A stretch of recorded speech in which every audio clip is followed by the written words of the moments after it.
Hi dear friends, എല്ലാവർക്കും നമസ്കാരം. Welcome back to my channel. ഇന്ന് ഞാൻ വന്നിട്ടുള്ളത് ഒരു ഈവനിങ് സ്നാക്ക് റെസിപ്പി ആയിട്ടാണ്. പഴം വെച്ചിട്ടാണ് ഈ സ്നാക്ക് തയ്യാറാക്കിയിരിക്കുന്നത്. വളരെ ടേസ്റ്റിയാണ്, എളുപ്പത്തിൽ തയ്യാറാക്കിയെടുക്കാനും പറ്റും. അപ്പോൾ ചെറിയൊരു വീഡിയോ ആണ്, സ്കിപ്പ് ചെയ്യാതെ മുഴുവനായും കാണുക. വീഡിയോ കണ്ടിട്ട് ഇഷ്ടപ്പെടുകയാണെങ്കിൽ ട്രൈ ചെയ്ത് നോക്കുക. വീഡിയോ ലൈക്ക് ചെയ്യുക, മറ്റുള്ളവർക്ക് ഷെയർ ചെയ്ത് കൊടുക്കാനും മറക്കരുത്. അപ്പോൾ നമുക്ക് നോക്കിയിട്ട് വരാം. ഞാനിവിടെ 1/2 കപ്പ് റവ എടുത്തിട്ടുണ്ട്. റവ ഇനി ഒന്ന് കുതിർത്ത് വെക്കണം. 15 മിനിറ്റ്, കുറഞ്ഞ സമയം 15 മിനിറ്റ് എങ്കിലും മിനിമം നമുക്കിതൊന്ന് കുതിർത്ത് വെക്കണം. കൂടുതൽ വെള്ളമൊന്നും വേണ്ട. ഒരു 1/4 കപ്പ് മുതൽ 1/2 കപ്പ് വരെയൊക്കെ വെള്ളം ചേർത്തിട്ട് ഒരു 15 മിനിറ്റ് നമുക്കിതൊന്ന് കുതിർത്ത് വെക്കാം. ആ ഒരു സമയം കൊണ്ട് ബാക്കി കാര്യങ്ങൾ ചെയ്യാം. 2 ടേബിൾ സ്പൂൺ നെയ്യ് ഒഴിച്ചിട്ടുണ്ട്. നെയ്യ് ചൂടായിട്ട് വരുമ്പോൾ അതിലേക്ക് കാഷ്യൂ നട്ട് ചേർത്ത് കൊടുക്കാം. 1 ടേബിൾ സ്പൂൺ നുറുക്കിയിട്ടാണ് ചേർത്ത് കൊടുക്കുന്നത്. പിന്നെ ഇതിലേക്ക് തേങ്ങ ചിരവിയത് ചേർത്ത് കൊടുക്കണം. 1/4 കപ്പ് തേങ്ങ ചിരവിയത് ചേർത്ത് കൊടുക്കാം.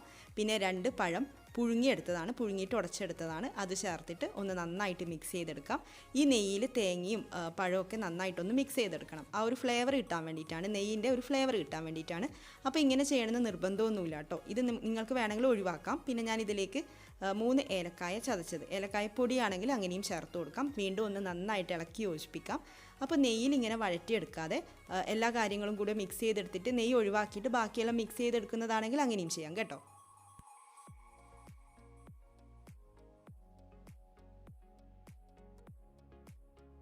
ഇതിവിടെ റെഡി ആയിട്ടുണ്ട്. നമുക്കിത് വേറൊരു പാത്രത്തിലേക്ക് മാറ്റി വെക്കാം.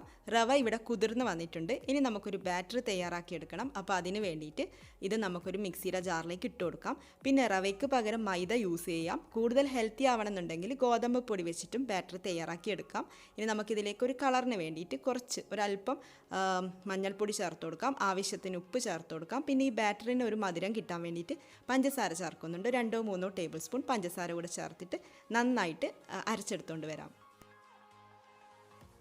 ബാറ്ററി ഇതുപോലെ തിക്കായിരിക്കണം. ഞാനിതിലേക്ക് എക്സ്ട്രാ വെള്ളമൊന്നും ചേർത്ത് കൊടുത്തിട്ടുണ്ടായിരുന്നില്ല. റവ കുതിർത്തെടുത്ത അതേ വെള്ളത്തോടു കൂടിയാണ് അരച്ചെടുത്തിട്ടുണ്ടായിരുന്നത്. അപ്പോൾ പഴം മിക്സ് ഞാൻ വേറൊരു പാത്രത്തിലേക്ക് മാറ്റി വെച്ചതാണ്. ഇപ്പോൾ ചൂടാറി വന്നിട്ടുണ്ട്. ഇനി ഇതിലേക്ക് വെല്ലം ചേർത്ത് കൊടുക്കണം. ഒരു വലിയ കഷ്ണം വെല്ലം ഇതുപോലെ ചെറുതായിട്ട് പൊടിച്ചിട്ടാണ് ചേർത്ത് കൊടുക്കേണ്ടത്. ഇത് ചൂടാറി വന്നാൽ മാത്രമേ വെല്ലം ചേർക്കാൻ പാടുള്ളൂ. അപ്പോൾ നിങ്ങൾക്ക് വേണമെങ്കിൽ പഞ്ചസാര ചേർക്കാം. പഞ്ചസാരയാണെങ്കിൽ നേരത്തെ നമ്മൾ പഴം വഴറ്റിയെടുക്കുന്ന സമയത്തും ചേർത്ത് കൊടുക്കാം. ഇനി ഇതിലേക്ക് അവൽ ചേർത്ത് കൊടുക്കണം. 1/2 കപ്പ് ബ്രൗൺ കളർ അവലാണ് എടുത്തിട്ടുള്ളത്. അവൽ കൂടെ ചേർക്കുമ്പോഴാണ് നല്ല ടേസ്റ്റ് കിട്ടുന്നത്. ഇത് വെള്ളത്തിൽ കുതിർത്തെടുത്ത് നന്നായിട്ട് പിഴിഞ്ഞെടുത്തിട്ടുള്ള അവലാണ്. വെള്ളമൊക്കെ കളഞ്ഞിട്ട് വേണം ഇതിലേക്ക് ചേർത്ത് കൊടുക്കാൻ വേണ്ടിയിട്ട്. അവലിങ്ങനെ കുതിർത്തെടുക്കുമ്പോഴാണ് നല്ല സോഫ്റ്റായിട്ട് കിട്ടുന്നത്. അപ്പോൾ ഇത്രയും കാര്യങ്ങൾ ചേർത്തിട്ട് നന്നായിട്ടൊന്ന് കുഴച്ചെടുക്കണം. നന്നായിട്ട് പ്രസ് ചെയ്ത് കുഴച്ചെടുക്കുകയൊന്നും വേണ്ട. ഇതൊക്കെ കൂടി ഒന്ന് നന്നായിട്ട് മിക്സ് ചെയ്തെടുത്താൽ മതിയാവും. അപ്പോൾ നമുക്കിതുപോലെ പതുക്കെ ഒന്ന് മിക്സ് ചെയ്തെടുക്കാം. ഇനി നമുക്ക് ഇതിൽ നിന്നും ചെറിയ ചെറിയ ബോൾസ് റെഡിയാക്കി എടുക്കണം. ഇത് ബാറ്ററിൽ മുക്കി പൊരിച്ചെടുക്കുകയാണ് ചെയ്യുന്നത്. അപ്പോൾ ആദ്യമേ ഇതേപോലെയുള്ള ബോൾസ് റെഡിയാക്കി എടുക്കുന്നതാണെങ്കിൽ നമുക്ക് വേഗം തന്നെ ഫ്രൈ ചെയ്തെടുക്കാം.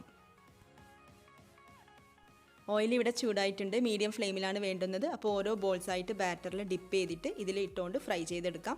ഇതിന് കൂടുതൽ കുക്കിംഗ് ടൈം ഒന്നുമില്ല, പെട്ടെന്ന് റെഡിയായി കിട്ടും. കാരണം ഉൾഭാഗം വെന്ത് കിട്ടാനൊന്നുമില്ല. പുറം ഭാഗം ആ കളറൊന്ന് മാറി വരികയേ വേണ്ടൂ. കളർ ചേഞ്ച് ആകുമ്പോൾ നമുക്കങ്ങ് എടുത്ത് വെക്കാം. പിന്നെ റവ ആയതുകൊണ്ട് തന്നെ കൂടുതൽ ഓയിൽ അങ്ങ് വലിച്ചെടുക്കുകയും ചെയ്യുന്നില്ല.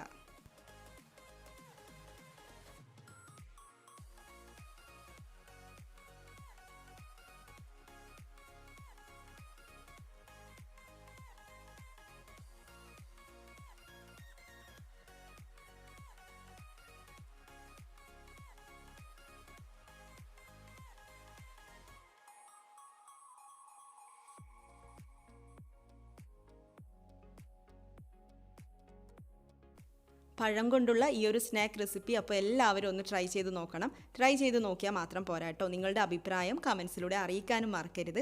പിന്നെ നമ്മുടെ ചാനലിലെ മറ്റുള്ള സ്നാക്ക് റെസിപ്പീസ് കൂടെ കാണാൻ വേണ്ടിയിട്ട് മറക്കരുത്.